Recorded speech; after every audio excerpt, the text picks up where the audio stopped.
Hello, I'm Brian. That's How to Automotive. In today's video, I'm super pumped because I'm working on an old farm truck. Now, it's not so much the truck that I'm super pumped about, it's who owns the truck. It belongs to my girlfriend's uncle. He's 90 years old, and this is his work truck. He uses it every day. He's 90 years old. The guy is still working every single day. He called me up and said, hey, my water pump is leaking. So I ran over to his house, picked his pickup up, brought it home, went to the parts store, got some parts for it. I'm going to replace the water pump, thermostat, upper and lower radiator hose on it, and get it back to him so he can get back to doing what he loves. As far as this job goes, pretty simple. The only obstacle I have to work around today is getting the fan clutch off. At the shop, I have a fan clutch tool. Take that off, no problem. But here at the house, I don't have it here, and I didn't plan ahead, so I need to come up with a solution to get that fan clutch off. So I'm gonna see what I can come up with. All right, the first thing I'm gonna do is get the air cleaner out of the way, and then I'm gonna get the upper hose out of the way so I can get access to the fan clutch before I tackle that problem. So there's just a screw on the side here, lifts up, pops off, and then hose clamps right here. And also the thermostat's down here too, so while I'm down there, I'm gonna see if I can get access to it and just go ahead and pop that thermostat out.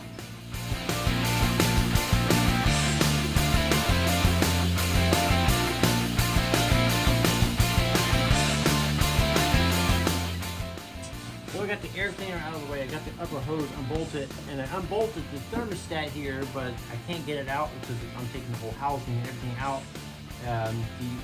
The hose here is pinching it off here. To get to that hose, I have to take the alternator out. So for right now, I'm going to leave that alone, and I'm going to tackle the fan clutch and get the fan clutch and the fan shroud out so we can have access to that. Then I'll remove the battery cable, I'll take the belt off, and then take the alternator and set it off to the side. I won't unplug anything, I'll just leave it all bolted up, kind of pushed off to the side.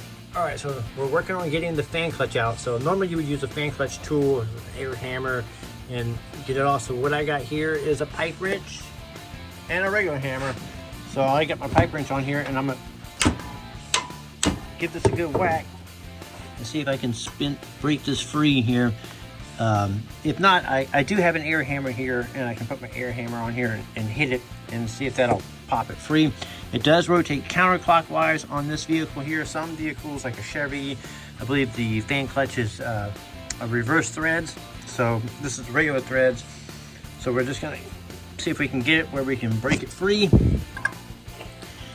Definitely want to do this with the belt on. It'll assist you with getting this off. Successful, as you can see here, I got it broke free. Now I can spin it off. Before I spin it all the way off, I'm going to go ahead and loosen up the take the coolant reservoir bottle off, the washer fluid bottle off, and then on the corners here there's 4 bolts here, one a little lower down here. Same thing on this corner here. Take the bolts off and get the fan shroud loose because I want to get the fan shroud out of the way, and then spin that off, and then take the fan shroud and the fan, or the fan and the fan shroud off together as one unit.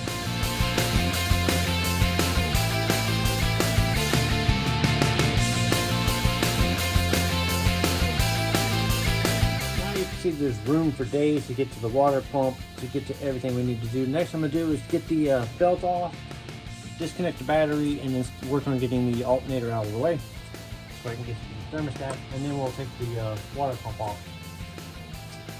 So like I said, Uncle John that owns this truck, he's 90 years old, and he's going to be so appreciative to get this truck back.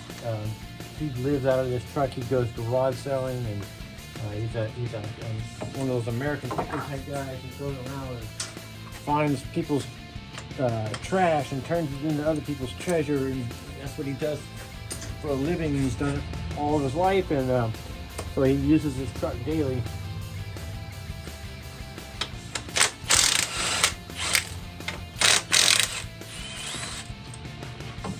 There's a nut on the back here. So I unbolt the alternator, just kind of lifted it up and put it over here. Now you can see right here, the hose clamp here is what's actually holding in the thermostat housings here. So now I can go ahead and just relocate this the hose clamp here, just twist it off to the side, and I should be able to just pull the thermostat housing out completely. Well, even getting the hose clamp out of the way, it still won't come out. So I'm gonna take a little. I'm gonna take the compressor off. I'm not gonna take the lines off of it. I'm gonna leave the Freon in because I don't have a way to evacuate here at the house. So I'm just gonna go ahead and take the bolts off here, unplug the electrical connectors. I'll loosen this bolt up and lift it up, and loosen the bolt up and lift it up until it's free, and then I'll just take the whole thing and set it over there. And then I'm gonna go ahead and take the bracket that it's mounted to on. I'll take that off too. That's gonna allow me to get in there and get this out, get it nice and cleaned up, seal it all off. I won't have to worry about it when I'm done.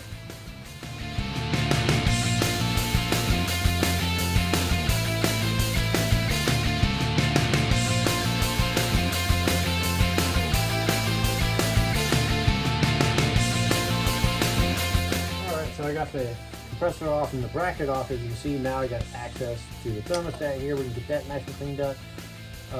One thing I forgot to order at the parts store is this little bypass hose here, or hose here, whatever they call it. It's super soft. So I'm gonna run back to the parts store and get that. And I went ahead and decided I'm gonna go ahead and get this heater hose has been replaced, but this one here has not been replaced. So I'm gonna go ahead and go back and get some bulk heater hose and change that out while we're in here. So I'm gonna go ahead and finish stripping it down, and then I'm gonna run back to the parts store.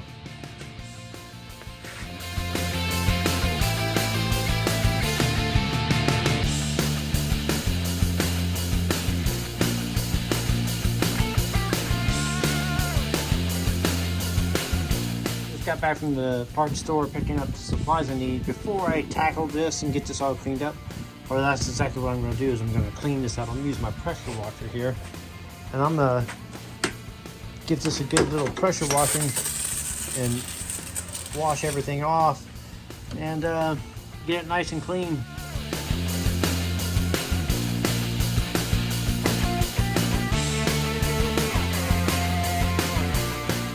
Alright, so I got the mating surfaces here cleaned up, the mating surface for the thermostat cleaned up here. I went ahead and took the hose off here. I went to the store and bought some new heater hose, some bulk hose. So I'm going to go ahead and put this on with a new clamp, and then put the thermostat housing on and bolt that up, and then hook the upper hose.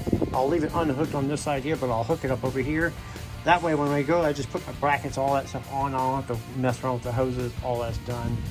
And then after that, then we'll put the water pump on and the hose here, the new hose I got.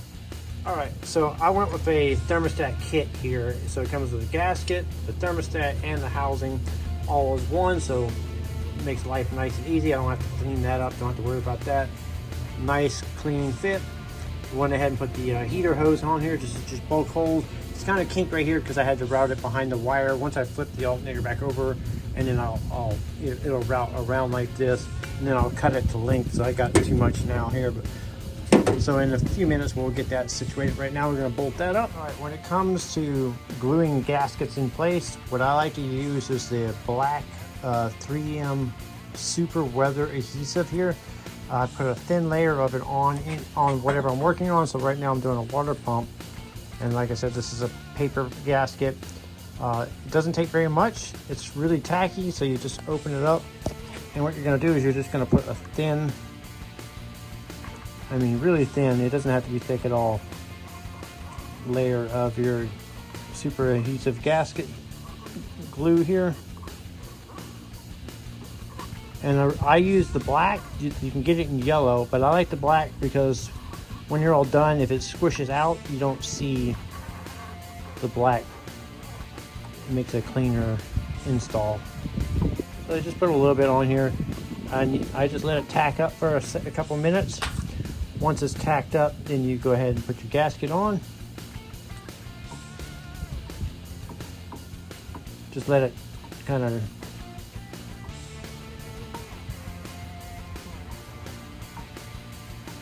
dry up a little bit before you go and install it, and it will not affect the gasket. It will squish up and seal just perfectly. But now my gasket's held into place, and it's easy for me to work with it while I'm installing it without worrying about my gasket falling off. Alright, all cleaned up, ready to go. Put the water pump back on.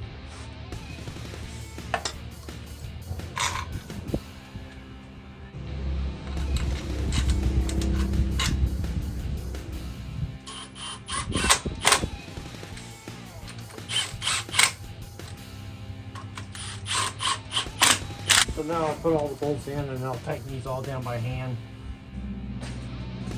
So I got all 7 of the bolts started. Now I'm going to just tighten them down in a crisscross. I have to use a wrench on this one.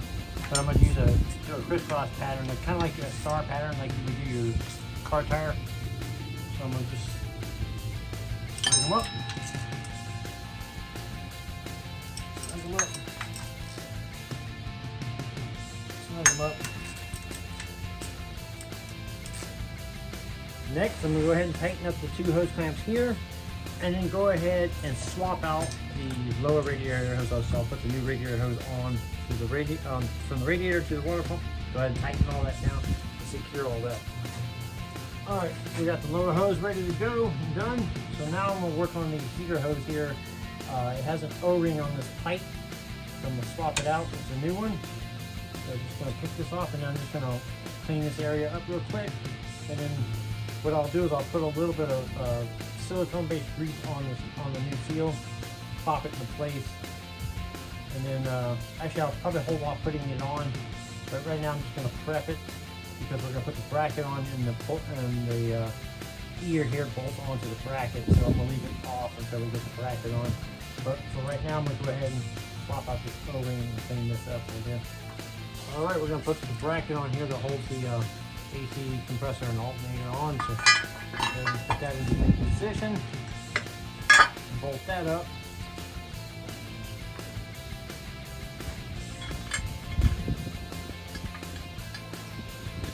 All right, ready to run these in.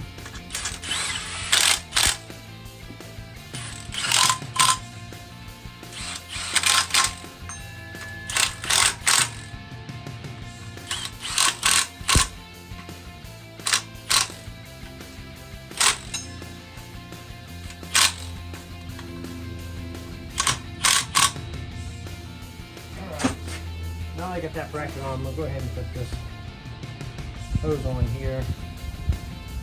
And it has a new O-ring, and then the bolt right here bolts it up. Alright, now I'm going to go ahead and flip the alternator into place, bolt that up. After that, I'll flip the AC compressor back into place and bolt that up.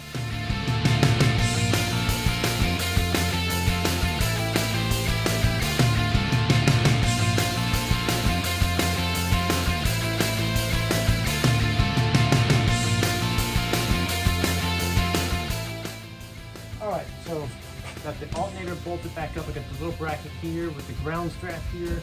All that's bolted back up. The AC compressor is bolted up and plugged back in. Everything's bolted up. So now I'm going to put the little idler pulley here on, bolt this up, and then we're going to put the drive belt on. The thing about this truck is the drive belt diagram is right here on the cowling.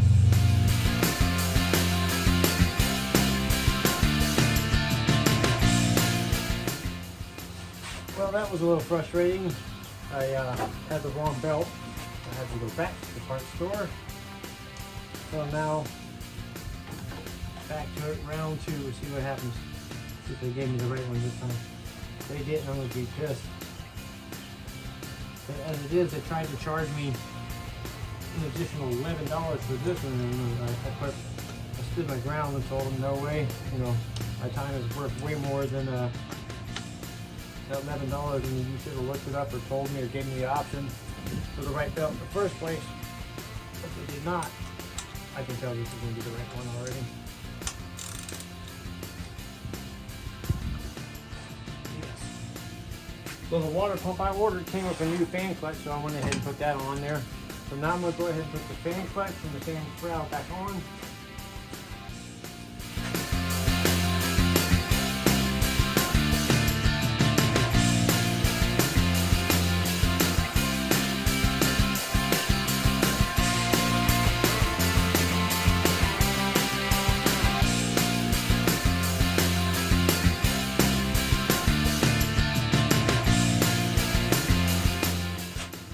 Now we got the fan shroud and fan back on, and the coolant reservoir and the washer pump, reservoir are back on.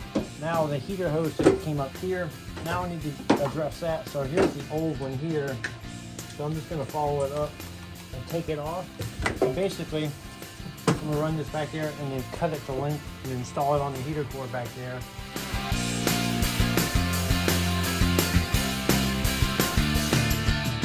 All right, we got the radiator topped off.